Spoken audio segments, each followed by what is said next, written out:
Hey, what's up guys? MGH here. Welcome back to another episode of the Dortmund Career Mode. Today we'll be kicking off Season 2, but before we do that, we're going to go ahead and do a squad report, take a look at some of the stats, and then we will finish this season off. So, first of all, you would have seen the league table there. You've already seen it in the last episode. We did finish in second place, just above Schalke and Wolfsburg. Now, to show you top scorers, I'm not expecting to see anyone there, no. So, Royce is down there with 9. I wasn't expecting to be near the top because I've seemed to, I think, share the goals around quite a lot this season. So I might have a few more players that are around 5 or 6. I mean, we've got Ramos there with 7. But we'll find out the other players in my team and how many they've scored. Assists, though, I knew we'd have someone there. Gundogan is officially the top assister this season with 9. Cavani got 5. And I knew Cavani wouldn't score a ridiculous amount of goals, but I knew he would take part in a lot. Mkhitaryan's got 4 there as well. And in terms of clean sheets, we're not actually as high as I thought. Berkey there with 7, Courtois with 12 for Bayern. That's pretty impressive. But here you can see in the Bundesliga, Royce was our top scorer with 9. He got 3 assists as well, which is pretty impressive. Ramos got 7 goals. Gundogan got 7 goals. Cavani got 6. Ozyakup got 5. Weigl got 5. By the way, Ozyakup in 13 appearances got 5 goals. That is really, really good. Mkhitaryan only got 4 in the end, but did get 4 assists as well. Let's see who was the top performer. It was Cavani and Ozyakup, both with only 15 and 13 games. That's pretty good. Pashlack, I told you he was quite good when he played. After 2 appearances, he's our 3rd best performer. Obviously, that doesn't really count. Tura did really well. In 8 games, got 3 goals, 2 assists. I think he was a good signing, And now we'll do that squad report. So Berkey has stayed the same still. Piszczek up by 1. Sokratis up by 1. Hummels up by 1. Derm up by 1. Weigl up by 6. Gundogan up by 1. Ozyakup up by 3. He's now 83 rated. Just look at these stats, man. Honestly, I think he might be one of the best players I think I've ever brought into a team in career mode. In FIFA 16 at least. I really, really like him. Mkhitaryan has stayed the same, Cavani as well, and Royce. Castro has stayed the same, Ginter's gone up by 1. Tura has stayed the same. Kagawa's gone up by 1. Subotic has stayed the same, so has Bender. Ramos, I think, will be 76 next season. Burnic has gone up by 3. Pashlack has gone up by 2. Pulisic has gone up by 5 in the end. And I'll definitely look to use him a little bit more in the next season. Stankovic has gone up by 2. Tashaev has gone up by 3. Sauerland's gone up by 3. Bonman has stayed the same. Saar has gone up by 2. Dendoncker has stayed the same, although it looks like he might hit 75 by next season. Leitner, 73. Dux is 66, and he will be leaving. Juhu will be leaving as well, and a few other players will. He stayed the same. Schmelz has stayed the same. Weidenfeller's gone down by 1. Blaszczykowski, he will be sold, and he's gone down by 1. Bandowski's gone up by 3. Nere's gone up by 1. And Stenzel's gone up by 3. So that is a very quick roundup of the squad report. And we finish up the season with 20 million euros and 99, or basically 100,000 euros on the wages. And it's such a shame that you can't really take all of it into the next season. Unfortunately, a lot of it will disappear into nothing because EA like to troll you like that. So we'll get a little bit from it. So hopefully next season we'll have a nice budget because there are a few players I want to bring in. But guys, the good news is I haven't been fired. We are going into Season 2. Although when Dortmund started the season, their objective was to win the league title. So obviously when I joined, that probably wasn't the objective anymore. It was probably to get top 4. We've made it to 2nd, so I do keep the job. And here we go, guys. We are now into Season 2, and we've got some emails from the board. They say they want me to reach the final of the Domestic Cup. Our budget is going to be 32.5 million euros, 160,000 euros per week. To be honest, I thought it'd be a little bit more than that, so whatever. We'll just have to make do with what we've got. And the league objective is, of course, to win the league title. That's what I want to do. I want to beat Bayern, and I want to get far in the Champions League. I want to get to at least the final. So actually, these objectives are perfect. That's exactly what I want to do as well. Now, in the last episode, I asked you guys to leave comments and tell me who you would like to sell. And this morning when I woke up, I had a good read through them. And I've got a few on the list here that I agree with. So Park Joo-ho will be gone, or Park Joo-ho, sorry. Bonman, our 3rd keeper. Sauerland, just not good enough at 58 rated. At 19 years old, you'd expect him to be better than that. Same with Stankovic, really. 63 rated, he will be gone. Burnic will be gone, and Dux will be gone. Now, I've got a few others that have come back from loan, so I guess we could put some of them back out on loan, or actually just sell them. So Nare here, 21 years old, 66 overall, not good enough. He's going to be gone. Bandowski, similar situation, at 22, should be higher rated. He's going. Blaszczykowski, worth 8.5 million. I've got no use for him. He will be on the transfer list as well. Leitner, Ginter, Dendoncker, Saar. I think all of these guys we will keep. I'm not sure about Tashayev. I'd rather be using Pulisic, but I'm going to keep Tashayev anyway because why not? It's good to have numbers, you know. We've got Pashlack, Tura, Ozyakup, Hummels, anyone else that we want to sell. I'm going to keep Weidenfeller. I think it's good to have a decent backup. 78 rated is more than good enough. Anyone else that we want to sell? Ramos, I'm going to be keeping hold of because, well, why not? Unless I can get someone better. Castro, we're going to keep. Stillbender as well. Is there anyone else that I could probably sell? No, there isn't. We've got Stenzel still out for a year. Let's just leave him out on loan. We don't need to call him back. So these are the players that we're going to try and sell. Now let's take a look at the players that I want to buy. So currently we still have 4 players on the shortlist. We've got Aurier, Koulibaly, Dahoud and Dembele. Now first of all, we can take Koulibaly off because we are not changing our defence whatsoever in terms of Hummels at least. I already mentioned that you guys, well, some people thought I should keep it realistic and match what Dortmund are doing in real life, and that's letting Hummels go to Bayern. I'm not going to do that. I think it'd be silly to do that. Hummels is probably my best player. So we'll go ahead and end scouting and remove Koulibaly from the list. And that leaves Aurier, Dahoud and Dembele. Now, Dembele I am scouting, but I'm going to go ahead and throw in an offer now. He is an exciting prospect. I would hate to lose out on him.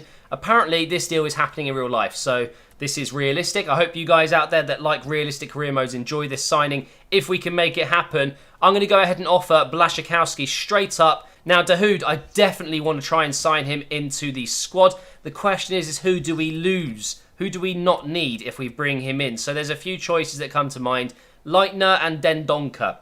Those are the 2 players that I'm kind of deciding over. I think it'd be silly to get rid of Dendoncker at 21 and higher rated than Leitner. I think this could be the swap. So we do Leitner for Dahoud. So maybe Leitner plus 4 million. Maybe a bit more. But we'll go with 5 million and we'll see what Gladbach say. And that leaves Aurier. Do we want to sign him? Well, the answer to that is yes, I really do. But do I want to sell Piszczek or Ginter? Not really. If I had to choose, though, I would rather Aurier over Piszczek. Because Ginter, not only is he great at right back, he can play at CDM and at centre back as well. So I'm thinking maybe we do a deal here with PSG where we offer them Piszczek plus a little bit of cash. Get rid of one of our older players, bring in someone younger and the same rating. So Piszczek plus maybe 5 million as well. Let's just see what they say. Okay, so I think I may have got a little bit confused earlier with my domestic cup objective. That's for the German Cup. So reaching the final there, fair enough. But also my Champions Cup objective is to reach the final. So nothing's changed. I think I just got them mixed up. Right, so we've had 3 emails back. One of them is good news, and that is we might be getting Dembele for free here, technically, because we're losing a player that we didn't even have last season. Now, he wants 100,000 per week. That's more than Tura. So I've got no idea what rating Dembele is going to be after a season, but that's a lot of money. I'm going to offer him 75. I mean, for God's sake, he's 19 years old. That is just ridiculous. We'll give him 10% per goal. 4 years, why not 5? And important first team player because we've still got Mkhitaryan, we've still got Royce, and we've got Tura. So I don't think we can offer him crucial first team player. Let's see if he accepts that. However, we got bad news from PSG and Gladbach. They're not interested in the player that we offered. So PSG will not want Piszczek. That's a big shame because Piszczek he's getting on a little bit, and if I'm bringing in Aurier, I don't need him. So what I will do is I will take Piszczek out and just sell him, I guess. We'll just try and sell him instead, and I will throw in an offer of 18 million. It's a lot less than what the chief executive thinks I should offer, but you never know. Now, Gladbach and Dahoud, what do they want from me? If they don't want Leitner, I will try Dendoncker because I'd rather have Dahoud in general. So I'm quite happy to let Dendoncker go if it means I can get Dahoud. We'll put that up to 6 million as well. Oh dear, it looks like we've got some competition for Dahoud here. Athletic Bilbao have offered 13 million for Dahoud. It might be a good thing that I just jump in and offer 13.5, you know? Just do that and take out Dendoncker, and we'll just have to sell one of those centre mids that we've got. Let's hope they accept that. I really don't want to lose out on this deal. But now, guys, some good news. We've made our first signing. Dembele is going to be joining for free, basically. Blaszczykowski, we didn't even use him last season, so it's like we're giving away nothing, you know? And he's accepted that contract, which I'm actually quite surprised at. So let's get him into the team and have a look at his stats. I can't believe this, guys, but Dembele is 78 rated at the age of 19. Look at those stats as well.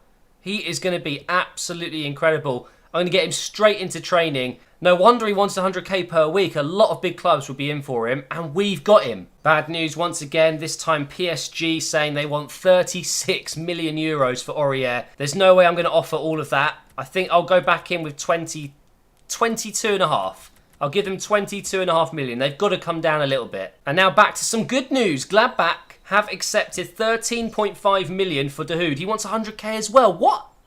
100,000? That's not happening, mate. I'm really sorry. 5 years, important first team player. I mean, it's not going to get better than that, that's for sure. 2 emails back now, and it's mixed news. Good news is Dahoud has accepted, so we'll go ahead and get him into the squad. I told you guys I'd get him. I really, really liked him when I was playing at Gladbach. Okay, we could be in a bit of trouble here. PSG have accepted an offer of 26 million euros for Aurier. Maybe signing Dahoud straight away wasn't the best of ideas. I think I maybe rushed into that because now I don't think I've got enough money. Yeah, it's going to be a little bit too much. So if I offer them 20 plus one of my better players, I can't even afford that right now. God damn it. If I offer them 20 million and then put in Piszczek, surely they can't decline it then. So let's go ahead and give it a try now. He's worth 10.5. This is a killer deal for them. 19 plus Piszczek. Just do it. In the meantime, I'm going to ask for some money. We'll ask for 10 million euros.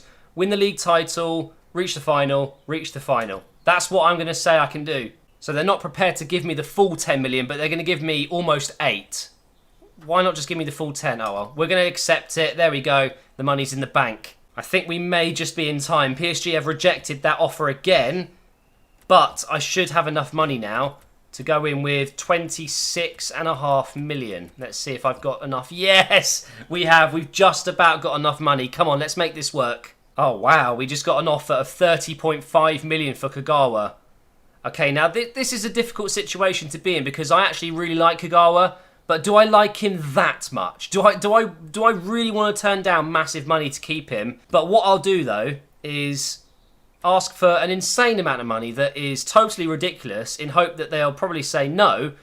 But if they do say yes, I won't feel so bad because I'm getting a load of money. So we'll do 42.5 million euros. They can take him for that. That's double his value, pretty much. Yes, get in there. PSG have accepted. Right, let's get him on. Well, he wants 120. I'm just going to give him that.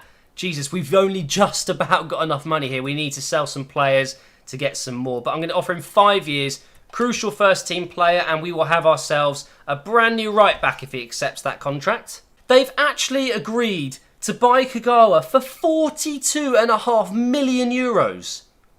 What are they smoking over there? That is an insane amount of money, but I'm actually still a little bit disappointed. I thought I'd be happy with that if they offered to pay it. 42.5 million. I can't really say no to that, can I? In reality, though, guys, it does make sense to let Kagawa go because it means this signing here, Aurier, a signing that we probably need to make, a new right back, is actually going to be not a problem at all. We're going to make a lot of money from that Kagawa deal, so it kind of works out. But that, guys, is the end of the episode. It's been pretty frantic, but we've done really well. I think I've made some great signings, but most importantly, I haven't upset the dynamics of this team, you know. Aurier is the only player that I've signed that goes straight into the first team. So, although I'm still maybe looking for a left back, I think we're done with the main team. And what we've done instead is bulk up, you know. We've really improved our backup players. We've got now Dahoud who can come on or can play a game, obviously. Very, very good young player. And obviously Dembele as well, a young prospect that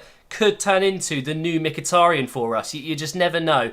But thank you so much for watching this video. In the next episode, we've got Manchester United, so that will be interesting. Thank you for watching this one. Please do drop a like rating and subscribe if you're new around here, and I will see you in the next episode very soon.